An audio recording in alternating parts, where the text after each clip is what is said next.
እያንዳንዷን እንቅስቃሴ ተከታትለው ለህዝባችን ሲያቀርቡ ነበር። ዛሬ የነበረውን ውሏችንን በሁለት ሶስት መንገድ ማየት ጠቃሚ ይሆናል። አንደኛው ኢትዮጵያውያን ሲወስኑ ሲያብሩ ለነገ ለልጆቻቸው ተስፋን መትከል ሲወስኑ መሰረት መጣል ሲወስኑ ምን ማድረግ እንደሚችሉ ዛሬ ዳግም ለዓለም ህዝብ ያሳየንበት ቀን ይመስለኛል።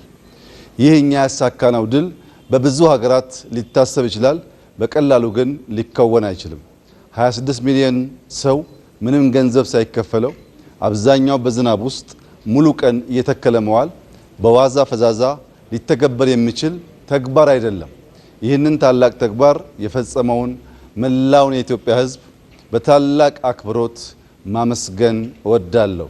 በዚሁ መልክ ተደምረን ተስፋን በመትከል ፋውንዴሽን በመጣል የነገይቱ ኢትዮጵያ የምትበለጽግ የምትለማ የማትለምን ለተቸገሩ የምትደርስ የምትናገር ብቻ ሳትሆን የምትፈጽም መሆኗን ለአፍሪካ ለዓለም ማሳየት እንድንችል በሌሎች ስራዎቻችንም መደመር፣ አብሮ መቆም፣ መተባበር፣ በቀና ሐሳቤ ተስፋን ለልጆቻችን መዝራት፣ መልካም ስራን መስራት የሰርክ ተግባራችን እንዲሆን አደራ እያልኩ ዛሬ መላው ኢትዮጵያ ህዝብ ወጥቶ መትከሉ ብቻ ሳይሆን ተቋሞቻችን ያሳዩትን ብቃት ከወራት በፊት 54 ሚሊዮን ዜጎች ከ50 ሺህ በላይ ጣቢያዎች ላይ ምርጫ ፈጽመዋል።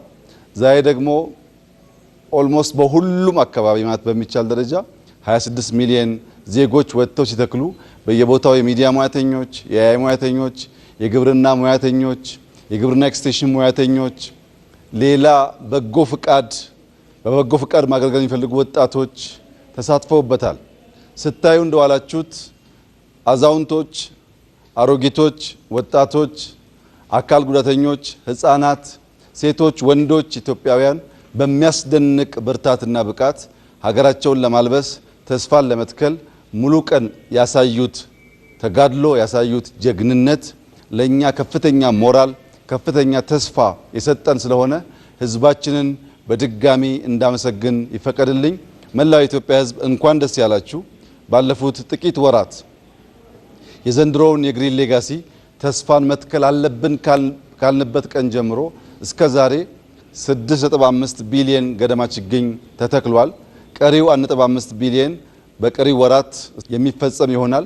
በአንድ ቀን 800 ሚሊዮን ችግኝ በመትከል ኢትዮጵያ ሪከርድ የሰበረችና ማድረግ መቻሏን ደጋግማ ያሳየችበት ዕለት ስለሆነ በዚህ ስራ ውስጥ የተሳተፋችሁ ችግኝ ያዘጋጃችሁ፣ ጉድጓድ የቆፈራችሁ፣ ጂኦሎኬሽን ቴክኒካል ሰፖርት ያደረጋችሁ፣ ሪፖርት ያደረጋችሁ፣ የተከላችሁ ሁሉም ዜጎች ለነበራችሁ አስተዋጽኦ ከልብ የመነጨ ምስጋና እያቀረብኩ እንኳን ደስ ያላችሁ እንኳን ደስ ያለን ማለት ፈልጋለሁ። እጅግ አድርጌ አመሰግናለሁ።